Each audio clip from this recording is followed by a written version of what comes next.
The first breaker looks like a white ribbon laid across the Tasman. Then an entire line of surf rears, running fast as a broom through flour.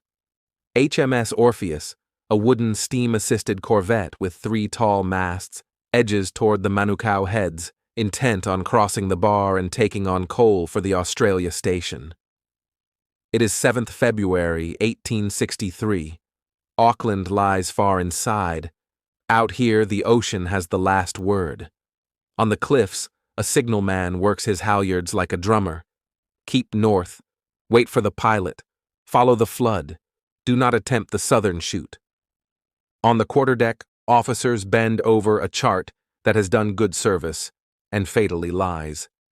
Sand here does not keep promises. The channel engraved in ink has slewed since the survey. The living channel now runs close under the northern head. From the chains, the leadsman chants soundings that pinch the stomach, and a half-4, by the mark 4. The Commodore aboard intends a crisp entrance, the captain a correct one. Between pride, routine, and paper, a narrow choice hardens into error. They hold the course and stand on. The first jar is small, a hand to the shoulder. The next is iron to bone. Orpheus settles. The keel grinds to a stop, as if the sea had clamped a fist around her. Orders fly, lighten ship, run the guns aft, heave stores, set the fore and main to cant her off. The screw threshes green water into milk, but bites nothing. The signal station ashore throws up a final plea. Back out, tide falling, North Channel, now. A boat dares the foam and is flung aside, as if the bar were swatting flies. The men in the boat are hauled in bleeding and breathless. From shore, the wreck in the making seems almost poised. A ship sits where no ship should, sharp against a field of combing white. Men crowd the ratlines for height and a little hope.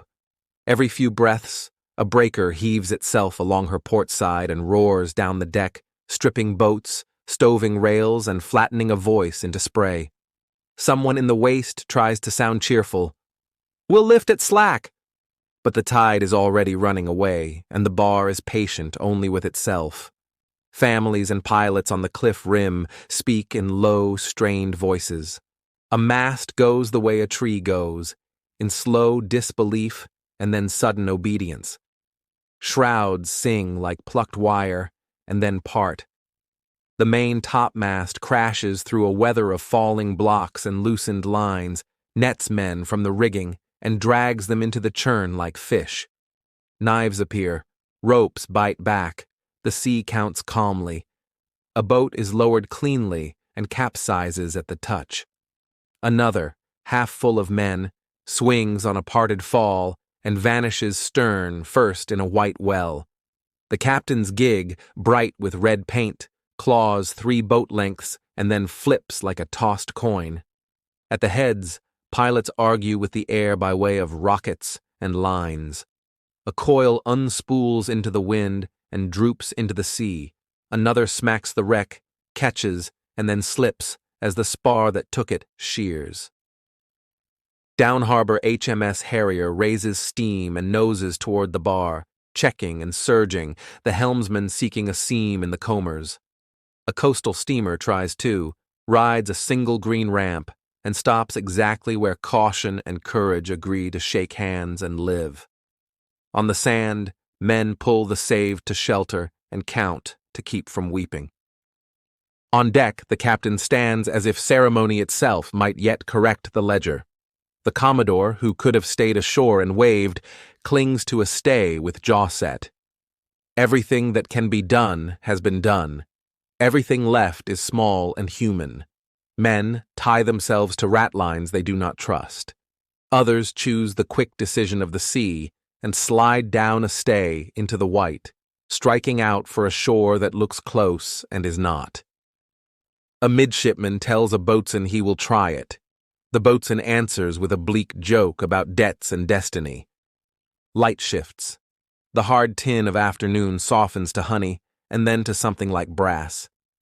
The tide turns, but the ship no longer can. The hull yields a secret creak from deep inside. The sound timber makes when it understands a verdict. Water comes amidships the way a clerk comes to a counter, impersonal, efficient, patient. Minutes later, the deck is a tilting map, and the rigging is the only country left that men can stand upon. The last cries are simple: names, prayers, directions to no one. Numbers take their place where names were. Over 180 are lost, New Zealand's worst maritime disaster. A few dozen, salt, raw, and stunned, stand coughing at one hunger with gratitude like fever. Survivors repeat the same short catechism. The bar had moved, the flags were right, the ship trusted yesterday's channel, the sea trusted only itself. Back on the heads, a fisherman rolls a length of soaked line and says a karakia under his breath. A woman who has never seen a warship up close brings a pan of tea and refuses to go home. After, the formalities. A court convenes to do that intricate dance between blame and weather. Charts are produced and proved out of date. Signals are described and declared misunderstood. Testimony clinks against testimony like glass. One side insists the flags misled, the other that officers preferred the authority of paper to the knowledge of sand. The bar does not testify. It is busy rearranging itself for tomorrow's tide. In the verdict, everyone hears what they brought with them: vindication, sorrow, and the thin excuse of custom, and nothing that can resurrect the drowned. Auckland does the work the living owe the drowned. Women lay blankets and bread, men collect names and the small belongings that float in with the weed. Carpenters raise trestles and look away when families approach. Maori and Pakeha together walk the low water line where miracles are possible and therefore rare. At evening, a boy holds a lantern while his father writes a list by guesswork, pausing whenever the surf booms as if the sea itself were interrupting. On Sunday, the churches are crowded with silence. The following week, the city returns to its chores, only heavier. Time, like a tide, blurs edges. New charts are issued. Pilots repeat warnings with the weary patience of people who have been right too late. Another wreck will claim another headline in some other year. Yet the Orpheus remains the parable locals tell when the bar lies deceptively quiet, a pale band combed white under a magnolia sky. She looked fine, someone will say. So did Orpheus, until she didn't. The story is not a curse. It is a caution, a way to make living memory do the work ink and law cannot. Walk the cliff path on a clear morning, and the signal station stones feel warm as a palm.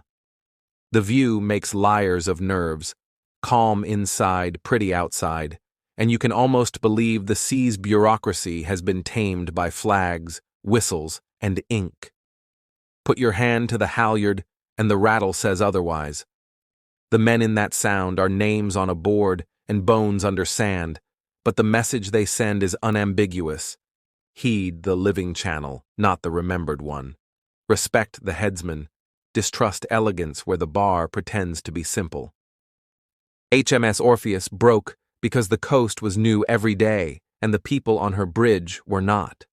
Her end was not theatrical fate. It was routine grown stiff. The sea punished that stiffness with a lesson too expensive to forget.